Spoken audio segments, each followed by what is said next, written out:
I've just found out there aren't any rain tires.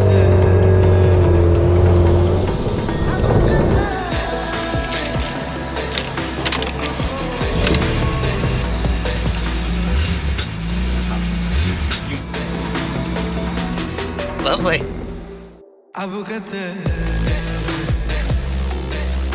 Alright, so this is going to be a fun day. As you can see by the weather, it's going to be one of the trickier types of conditions to learn a brand new track in. So we're at PFI. This is one of the biggest kart tracks in the UK. Certainly very famous in terms of, you know, all the F1 drivers who come through here and trained here. But for me, it's brand new, as I didn't do pretty much any outdoor karting, and definitely not any in the UK apart from like rental karting and stuff. But this is definitely another level. So these are Italian-made Haase karts. There's twin engines, so we've got two 4-stroke Honda engines here.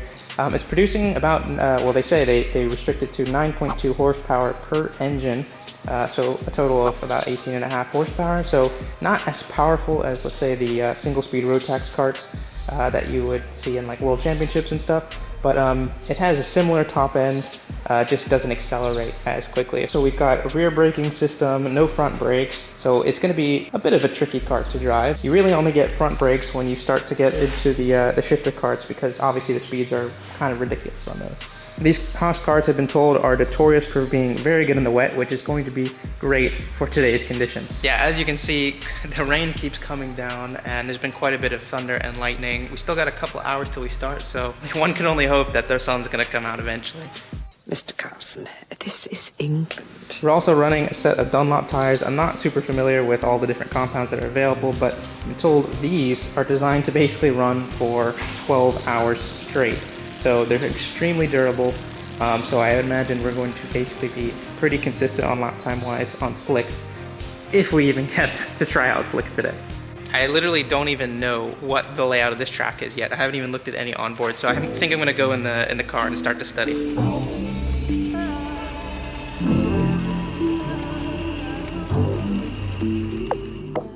All these opportunities were just across the bridge. The world was more than twice the size, and now I was a kid. Traded in the comfort zone for life, I'm on the edge. I was gaining on my dreams, holding tightly to the pledge to myself. Was quick to move, was waist deep in the sand. We were starving and beat off all the seeds that we planted. Somewhere back a couple of years in the attic, I almost just planned. Okay, so I'm actually getting ready to go in, despite what the conditions look like. I've just found out there aren't any rain tires. Like, that's not a normal thing for this championship, I guess, because it's a lower cost cap type of championship. Everyone just runs on slicks. Quite a bit of standing water, so I'm not sure how this is gonna go, but I guess I'm going out as the guinea pig. Wish me luck.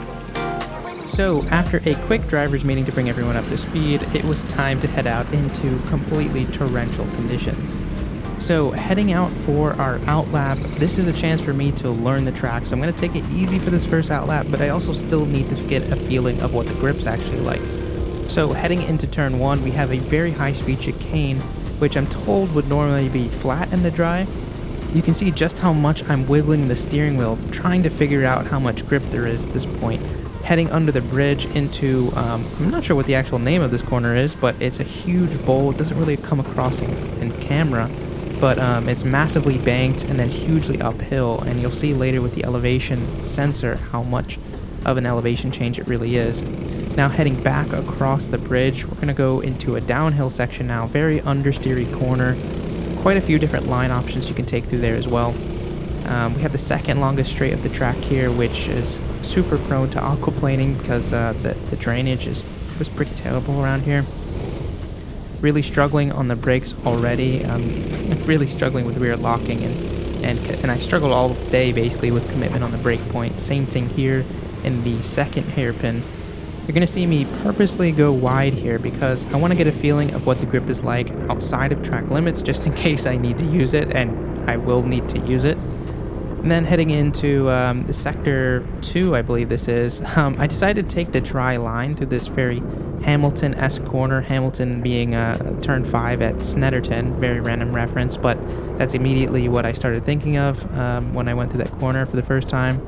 Then we have this sort of medium speed. I'm sure it would be a really nice corner in the dry, but very, very understeery. And then now we have this very long radius corner, which I never really figured out the perfect line for, at least in this session. And then heading into the last two corners, they're fairly high speed, but there's a lot of standing water on the dry line, so I'm probably a little bit too close to the dry line at this point and aquaplaning quite bad. And you'll notice by the speedometer, I'm really struggling to get over 40 miles per hour here because the hydroplaning is just that bad. So skipping ahead a couple of laps here, keep an eye on the elevation meter in the bottom left-hand corner of the screen. You'll see how I'm heading back downhill, and now we have this huge banked corner. You really can't tell on the camera, but there's a huge amount of elevation change, and you'll see how difficult it is to actually control the throttle. Like, I'm trying to be as smooth as possible, but you have so much more torque with these twin-engine 4-stroke karts compared to Rotax, so I'm getting a lot more response from the pedal than I'm typically used to in an outdoor kart like this. But it's actually something that once you get used to, it's really, really nice to use it to actually balance the kart.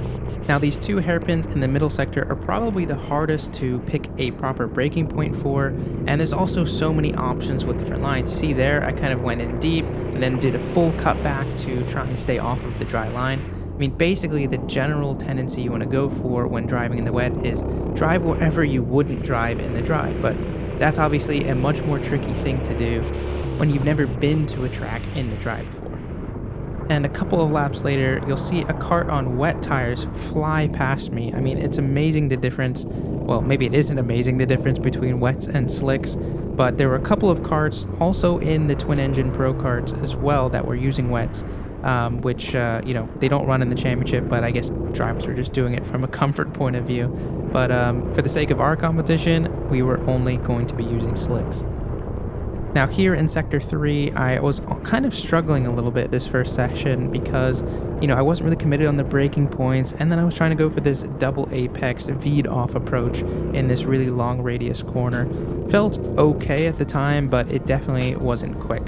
So that's going to be one of the first things I'm going to work on next session. Alright, so as you can tell by my hair, it's pretty wet. Even with the rain suit and everything, you're still getting soaked, so my feet are pretty wet, but I'm not complaining. It was a ton of fun. Obviously, you saw on the onboard, like, there's basically no grip. Even just feeling the rear tire after I got out of the car, I was expecting maybe just a little bit of temperature.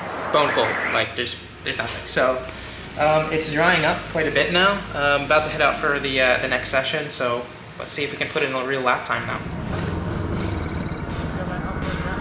And before long, I was being sent out as the first driver to put in a official qualifying time. You see just how much wheel spin there is on that main straight, just having a bit of fun with it to try and get a feeling for grip.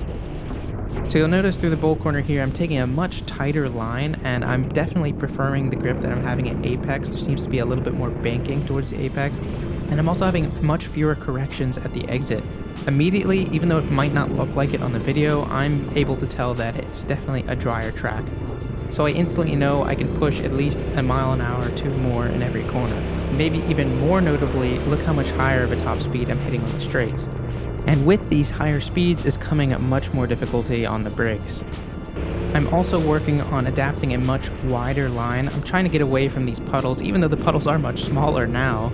I'm trying to get a little bit further out from the racing line, and it seems like there's a bit more grip in general from there. Also, major improvement here. I'm going much wider through this really long radius corner, and there seems to be a ton more grip. And to continue on that theme of pushing farther and farther towards the wet line, I'm going to take a much wider entry, hustling the car a lot more in these last two corners, but there's definitely more overall grip, despite how busy the steering wheel actually looks. And while yes, there is still a ton of aquaplaning, you can see how much higher of a top speed I'm able to hit now. And our first lap time is already faster than our previous best. Although I'm trying to get closer to the wet line in most places on the track, like here for instance, I do feel like this really understeery downhill corner is not being benefited at all by me taking a wider line and increasing the distance, so you can see that inside line seemed to work quite well. And you'll probably notice these wheel tracks from the kart a couple corners ahead of me, and I'm trying my best to follow them, even though the lines aren't perfect, but definitely down the straights, it's actually helping me reduce that aquaplaning effect. This is something that we do in the F3 car all the time, and it's really helpful, and it's basically like being in the slipstream.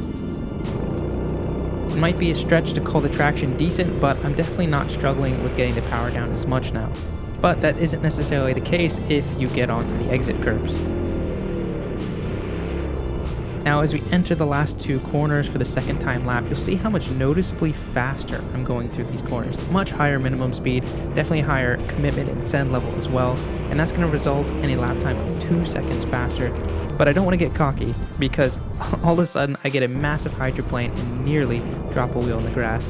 Luckily I keep it on track, but yeah, definitely starting to get a little bit too comfortable. I'm trying my best to increase the commitment level on these straights, so I'm going to hit a top speed of 53 miles per hour here in this middle straight, but as soon as I touch the brakes, the car aquaplanes and I just barely get it down to a slow enough speed, use that extra grippy surface, and I live to fight another day. But you see the next lap, I'm actually 3 miles per hour slower top speed here, thinking that I'm actually committing less, but because I brake so light, I just don't get the car slowed down in time, and it really actually ends up hurting me even more.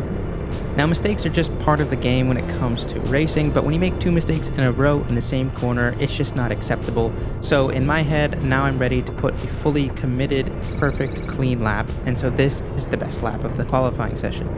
So the corner entry of turn 4 here looks a little bit scruffy, but then I managed to get a really nice power application down, just perfectly managing the wheel spin without letting the cart get too sideways.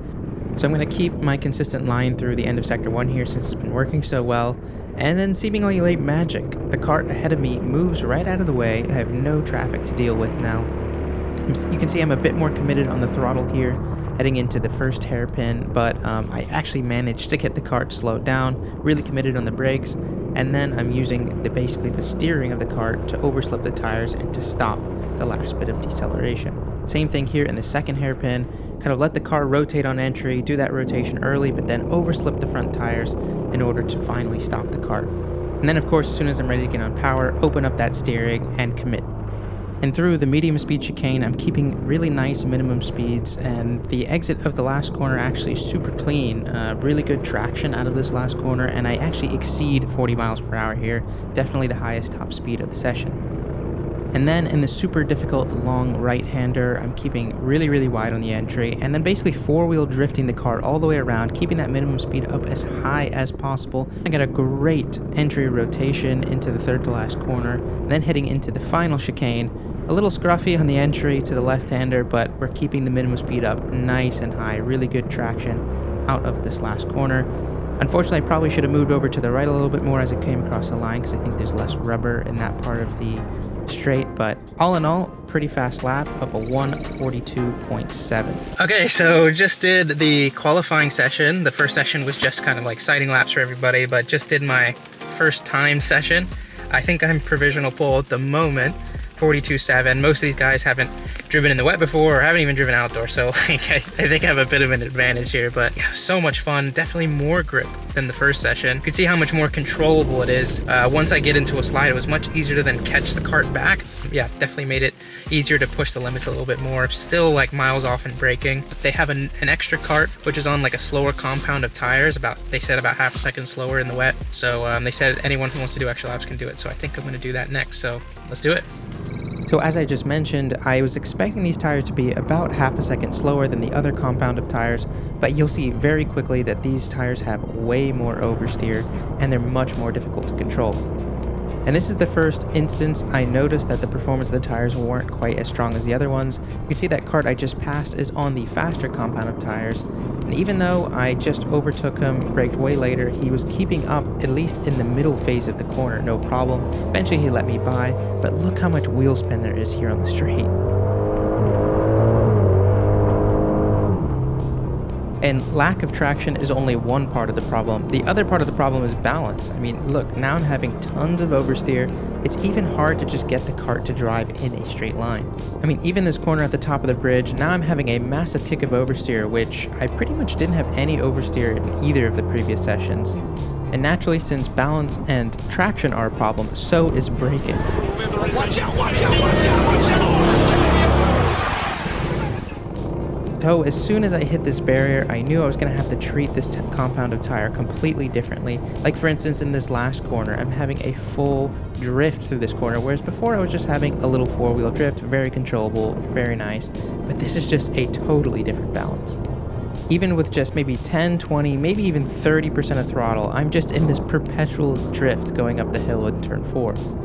And the evidence of just how much balance has an effect on lap time is a 146.4, so we're nearly 4 seconds slower than our best previous time on the other compounded tires. And Sector 3 in particular is super wild. I mean, I'm just trying to keep the kart basically on the track at this point, not even thinking about lap time so much, but even like these last 2 corners, you really have to hustle the steering wheel, never keeping the wheel straight at any given point in time. I mean, that's just part of driving in the wet, but this is extreme. This one's much harder to drive. Is it? Yeah. All right, so that's gonna conclude the shootout, last time shootout, I guess. I did come P1, got quite close at the end because track was drying quite a bit, and yeah, there are a couple of really quick guys, so yeah, props to them. So if you found these karts cool and you want to drive them yourselves, you can actually rent them out from ProKart directly, and you could just check that out in the link below. Thank you guys very much for having me, and see you guys on the next one. Peace.